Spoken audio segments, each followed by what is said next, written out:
Hello, Home Slices. It's Kiara with Home Slice Adulting coming to you with my review for Season 1, Episode 9 of Family or Fiancé. And this particular episode is the kind of reunion special where we check in with all of the couples and see how they have been doing ever since their family or fiancé experience.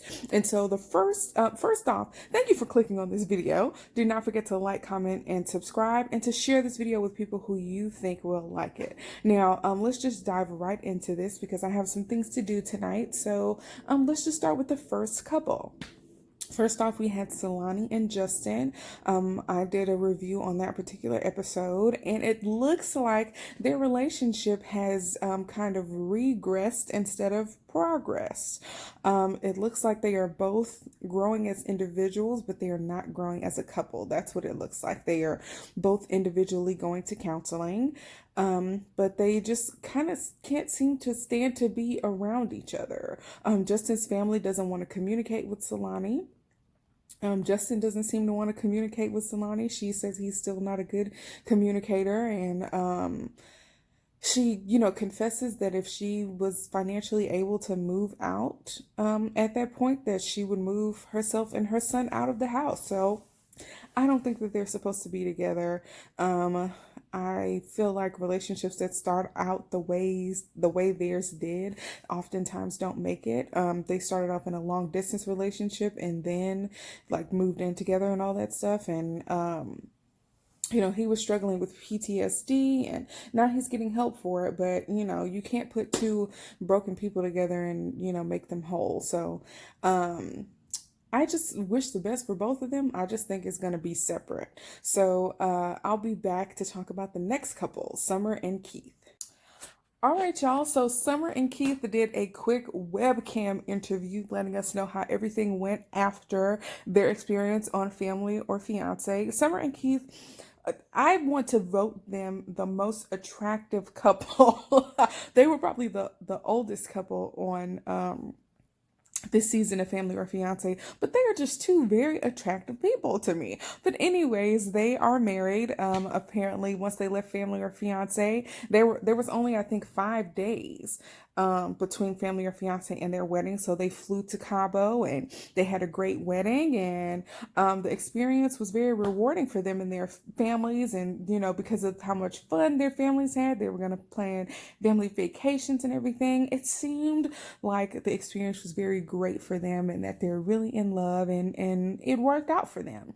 And we're about to see how it worked out for another couple. I'll be right back. All right, so next we have Julian Sr. and Lissandra, who had the most explosive episode of Family or Fiancé where there was actual physical fighting and physical contact. But fortunately, that didn't actually destroy their relationship. They decided to take a step back from the relationship, date all over again, and it turned out okay. There were some messages from their children, basically saying that they can see that their relationship has grown and that all of their bonds are stronger, and that they have their blessings still. So I think that is wonderful. Tracy was trying to make sure that Z was was buried, and not just on the back burner, but Lissandra wouldn't tell her. Lissandra was like, "Oh, I put her on the back burner, just in case I need her," instead of burying her dead to the ground. Okay, so anyways. Tracy was really holding Lissandra accountable for her actions, because she did contribute to some of the explosiveness that went on in that particular relationship. But anyways, they are still together. They are not currently engaged, but they are working towards that. And I feel happy about that they are still together. And when they are ready to make the actual step towards getting married, they're going to go for it. And I think that is great. So we'll see about the next couple. Now let's talk about Ashaki and Chris. Ashaki and Chris were the very first couple on Family or Fiancé. For those of you who don't remember, When this show first started, I was reviewing Iyanla Fix My Life, and I felt like it would be too much for me to review Iyanla and this show. So I started doing reviews for the first couple of episodes of Family or Fiancé on Instagram. So if you want to check those out, go to my Instagram page. The information will be down below in the description box. My Instagram page is public, so you do not have to have an account to view my videos. But moving on, Ashaki and Chris, again, were the first couple on the very first episode of Family or Fiancé, and it's obvious that they kind of have the most problems. Chris very apparently was a cheater and was not over cheating just yet. And his cousin told on him, and his sister told on him. Not directly though. His sister was lying for him, saying that some eyelashes that Ashaki had found in the trash were hers. And it's like, if you still have all of these people involved in your manipulation and your lies, you're clearly not over it. And when I heard that they were back together, I was like, nah, girl, what you doing, girl? Like, like, what you doing, girl? You're not supposed to take, it's interesting the way she was saying how it was like a gradual, they were working their way back to gradually being back together. And it's like, okay, since the show aired, it's only been 6 months. How gradual was it? For y'all to not just be back together, but to be living together. To me, is a little faster than gradual. But moving on. Tracy asked Chris, so you seem to have, this determination to being a different kind of guy. And he starts explaining it. And to sum up, really quickly what he was saying, it's cheaper to keep her. That was his sentiment, that like, I don't have to spend money on drinks for all these other women, and I don't have to spend gas on going to see them, and I don't have to risk people seeing me out with some other girl and deleting messages. And Ashaki did not like that. And she was saying that you basically are with me out of convenience, as opposed to, Ashaki is all you'll ever need, and you don't need to mess around with these other people. And I think that he was being honest, and I think that since she did not like his honest response, that she should honestly move on. And that's what her aunt was saying in her little confessional. Her aunt had like this Skype video and was saying that, basically Chris has been forced to show you who he really is. Chris has been forced to show you that he is a cheater, that he is a manipulator, that he gets his family involved in the manipulation, and that he's not ready to be a one-woman man. And now he's telling you that, you are the most convenient way for him to stay faithful, as opposed to you being the woman that he really wants to be with in his life. So he is showing you who he is. So like your auntie says, you need to believe him and leave him. Okay, it's not the look. It's not the look. His confessional. In her confessional afterwards, Ashaki said he doesn't want to say anything that makes him look soft. What about loving a woman makes you look soft? I interpret that as he doesn't want to be vulnerable. And when people don't want to be vulnerable, it means that they are not emotionally inept. She really needs to leave him. And his confessional afterwards, he was like, I controlled myself. And apparently he was upset with something that she said, and he didn't let it come off as if he was upset about it. And it's like, ugh. They don't need to be together. Move on. You can find a nice young man that doesn't have 3 kids, and that'll treat you much better, okay? So Ashaki and Chris are 2 people who are together that I don't think should be, just from watching this, but who cares what I think. Moving on to the next couple, Breanna and Nakia. Or is it Nakia? We'll see. So now we have Breanna and Nakia, and they do a quick Skype-in session, and is it me or is it Breanna looks so different? Breanna looks totally different without the wig on. I think she looks great. She looks really great with short hair. But anyways, there was no mention of therapy. According to the little, the words at the end that tell you how the couple is doing after their episode. It said that they had still never been to counseling. So, I'm they still didn't mention counseling, so hopefully things are better for them. Something was a little odd at the beginning of their little, webcam session. They talked about they said that this is Breanna. This is Breanna like 80% of the time. And I was trying to figure out if they were talking about her being calm or her not having a wig on. They said that things with their family is much better again, but still no counseling. That irks me a little bit, because the reason why their family gave them the blessing was because they promised to get some counseling.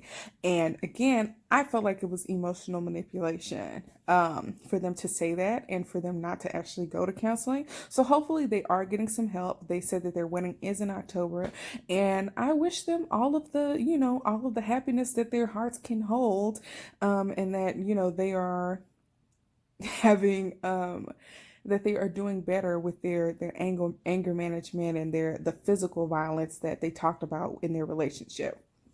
One thing I was very happy about is that Breanna has a job now. Woo woo. That was a big area of contention, and so I guess that's why they seem to be much happier now, because Nakia doesn't have all that stress on her for trying to support 4 people with one salary. So congratulations to them, and hopefully they're doing what they need to do to shore up their marriage.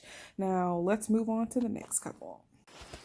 All right, so now we're going to talk about Felicia and Chris. So Felicia and Chris, I know for sure that I did the review for their episode on my Instagram, because they actually both commented on my review. So the couple actually saw what I thought about their episode.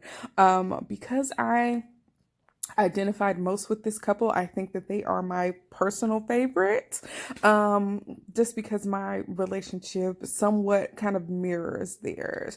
More on that later, but we're not going to get personal on this particular review. But anyways, I already knew that they were pregnant, and I'm, very happy for them. They are having a little girl, and I think that it is wonderful that we kind of got to see Chris grow up and, gain the support from his mother. And there's really nothing you can say about this couple besides, like, we're super happy for them. They are... I will say they are kind of an inspiration to show that a young man can grow up and come from under his mother's wings and become a great man and a great husband. And so I really like this couple. I'm really happy for them. There was one thing that concerned me. We know that Felicia has an older daughter that she already had when she and Chris got together. We saw Chris's mom come on, do a little video or whatever saying, I'm expecting my first grandchild. And it's like, okay, Felicia's oldest child is technically your grandchild. So it's your first biological grandchild, but not your first grandchild. I don't know. Okay. I don't know how the family dynamic goes, claiming step grandchildren. I don't know if that counts or whatever. But anyways, I'm very happy for Chris and Felicia. They win the award for my favorite couple on this particular show. And moving on, we're going to talk about the next couple. So Amber and Justin, they were invited back and declined to give an update about how their relationship is going. So I don't know and don't care. It's very hard to care about a relationship that is so toxic, and in their case, violent, when the parties involved don't know how to split up.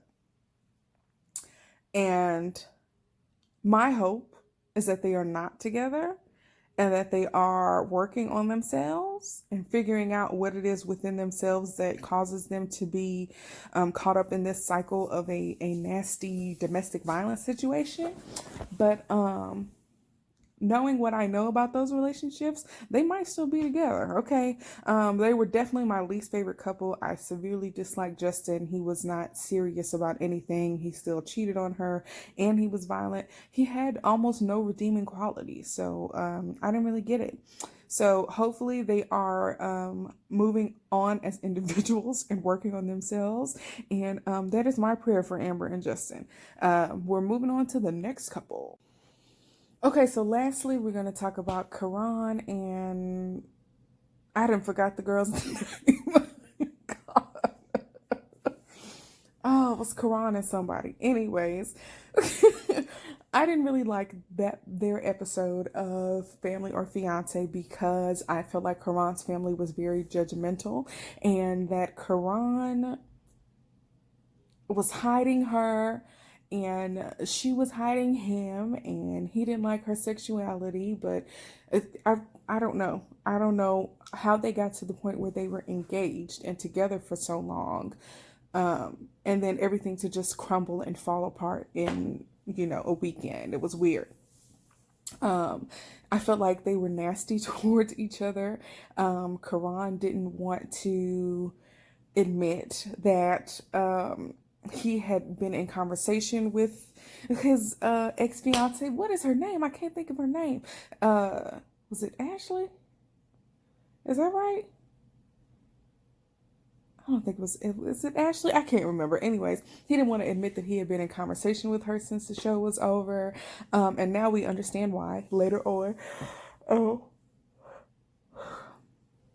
And now come to find out that the girl is dating the girl that she brought as a part of her family, and they're back together even though they were exes and all that jazz. And I didn't like the conversations that they were having. Karan got a little bit riled up when she came out, and I just hated it. I hated it that they spent so much time talking about this couple. I also wasn't a fan of them bringing out Natia, the mystery woman that Karan's family was saying that he was still in love with. She looks like a light-skinned Serena Williams to me, but I thought that she was very nice, and they have so much history, so much water under the bridge that it just makes sense for them to be together. And Karan seems to be very happy with her. And Tracy brought up a good point and was like, "Is there anything inside of you that says he could treat me the same way that he treated?" his ex-fiance? And she said, well, he hasn't, but I guess it's possible that he could, and hopefully he never gets to that point. And he never talks to her the way that he had been talking to his ex-fiance. But at the end of the day, I like Family or Fiance. I hope that they come back sometime in the future. I hope to be engaged, and maybe I'll get casted on the show. I don't know. But thank you guys for watching. That is the end of the first season of Family or Fiance, which is great because I need to take a step back from reviewing TV shows. So for right now, I'm going to focus on Braxton Family Values and try to do some product reviews or something like that instead of doing television reviews that require me to do quite a few videos every week. So thank you all for watching. Do not forget to like, comment, share, and subscribe. And peace out, home slices.